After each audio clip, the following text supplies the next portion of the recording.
We credit a lot of modern inventions and methods to the ancient Greeks. From mathematics, philosophy, to devices and literature, lots of things survived those thousands of years between then and now. Not everything was all enlightenment, however. Here's a few things the ancient Greeks did that just might shock you.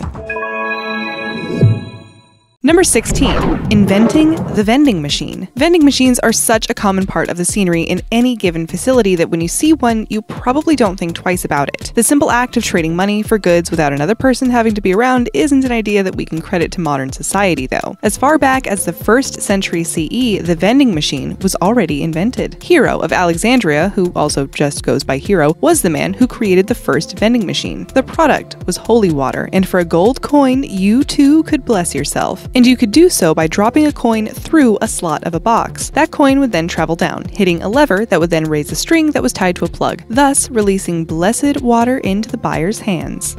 Number 15. Selling your sweat. People have some crazy stuff when it comes to their favorite celebrities. From old clothes to used tissues, you can find a plethora of strange items celebrities have discarded that other people would pay millions for. As gross as it sounds, it seems this practice was common even during ancient times. In Greece, athletes would cover themselves in olive oil before competing. After the whole event, slaves would come and scrape off all the sweat and other stuff that clung to the bodies of the athletes, bottling up whatever was retrieved. The bottles of sweat would then be sold on the market, where it would be treated like medicine. Those with muscle aches would rub the oil sweat on their skin since it was believed it could relieve pain.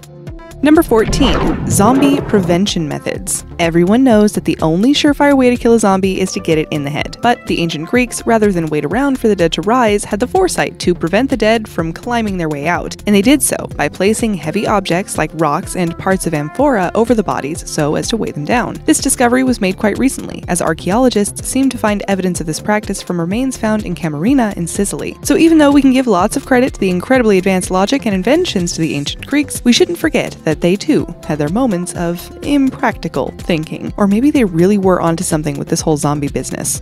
Number 13. Watered down wine. It seemed that Dionysus himself probably added a few cups of water to all the wine cases at his parties since it was a custom to drink diluted wine. What's cooler is that if you wanted cold wine, it could be diluted with snow for a nice crisp wine slush. To drink undiluted wine in ancient Greece was considered barbaric, since purer alcohol could make you act, well, all sorts of ways. In the present day, that sort of behavior is normal. But back then, it was seen as something that could drive you insane. It was actually said King Cleomenes I of Sparta had lost his mind by drinking undiluted wine, so maybe wipe away that image of the ancient Greeks being party-hard animals.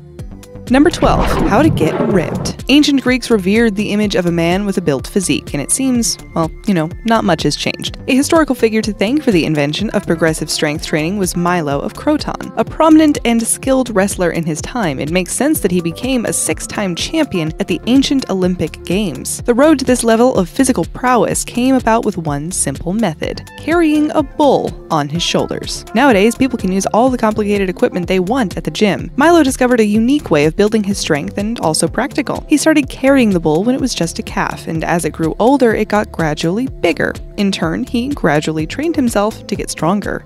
Number 11. Right to left, left to right. Most languages, like English, come with lots of rules you need to keep uniform so that speaking it and writing it can be deciphered easily by everyone. One of those rules is writing in one direction, be it top to bottom, right to left, or left to right. In ancient Greece, it was common to write bidirectionally. This means that text could be written both right to left and left to right. Reading these old texts, you can see how the direction changes every other line. Not only is the direction different, but the individual characters may also be mirrored. This method goes by the term boustrophodon. When translated, it means ox turning, as in the way ox plows back and forth through a field.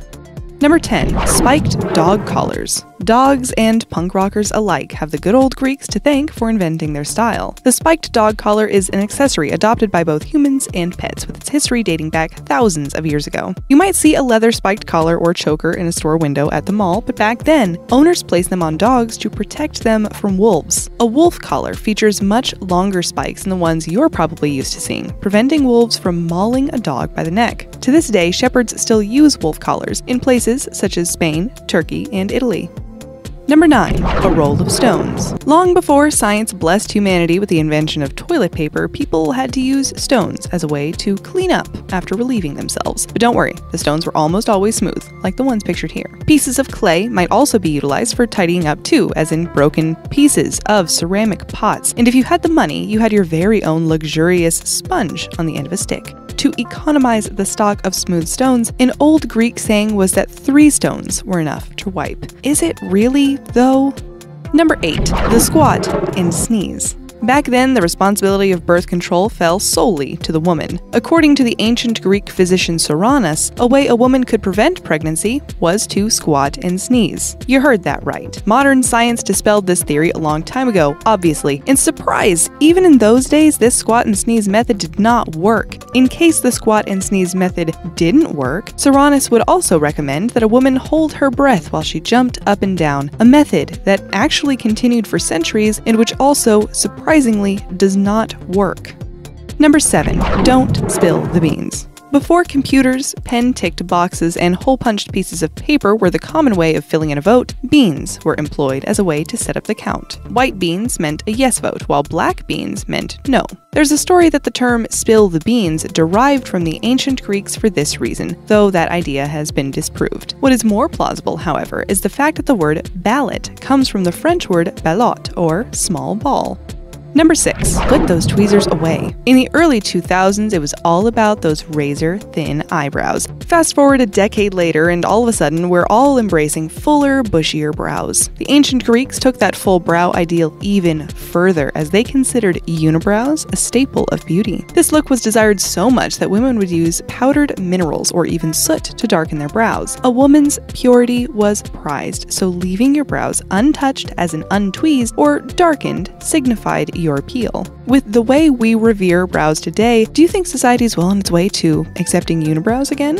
Number 5. Gym, tan, no laundry needed. The word gymnasium is derived from the ancient Greek term gymnos. If we translate that into English, you get the word naked. Yep, thousands of years ago, people, mostly men, went to the gym and worked out in the nude. Fortunately, sanitation rules and indecency laws prevent this from occurring in modern society. If you couldn't tell from all the old statues and artwork from ancient Greece, the athletes were completely naked too. Watching sports served as an outlet to appreciate the male body. Supposedly, doing so meant paying tribute to the gods. Being naked and being athletic went hand in hand. And when it came to the popular sport of disc throwing, people thought you could balance yourself better without any clothes on.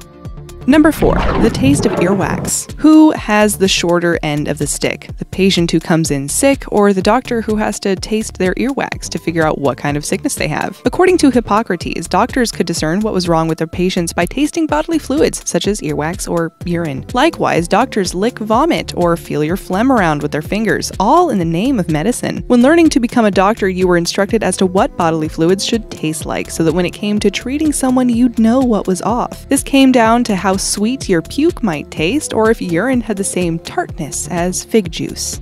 Number 3. Dung baths. Yep, that sounds just as gross as it probably was. Crocodile dung baths were the BCE version of all the weird beauty tricks you hear celebrities trying out. Bath and spa culture were of huge significance during the ancient Greek times, and in their mud baths lay a special ingredient: croc poop. This reptilian excrement supposedly acted as an anti-aging component. Mix that into some earth and water and you have a sought-after beauty product courtesy of a relieving crocodile. Not only was this stuff said to improve the tone of your skin via face mask, people would sit in full-body tubs of this stuff and relax, hoping for a more youthful look when they emerged. Number 2. The apple throw. That might sound like the name of a traditional game you play at the county fair, but throwing apples was the equivalent of sending someone a Valentine or commenting under their Instagram picture with heart eyes. In order to show a woman that they were admired, a man would throw an apple at her because, how else are you going to show her you care? Be careful who you decide to chuck that Granny Smith at. To throw an apple meant proposing marriage, so if you weren't ready for commitment, keep that thing in a basket. The origins of this practice trace back to the story of Eris, the Greek goddess of discord. After not getting invited to a wedding, she threw a golden apple into the party where Hera, Aphrodite, and Athena all fought over it. Aphrodite offered up the most beautiful woman in the world, Helen of Sparta, to Paris of Troy, who was the one that decided which goddess got the apple. Number 1. Survivor, ancient Greece. Did you ever have that one person at school or in your workplace that you and all your peers just did not want around anymore, though you didn't really have a good reason to kick them out? Maybe you can employ the same deciding factor the old Greeks did. Just vote them out. If you were a citizen, you earned the right to vote someone out of the city. The person with the most votes got kicked out of city limits. This, of course, went for politicians who the people felt weren't conducive to the well-being of the city. To prevent them from messing things up, if you got enough votes, you were out. And although most public figures want as many votes as possible usually, this is one instance you totally would not.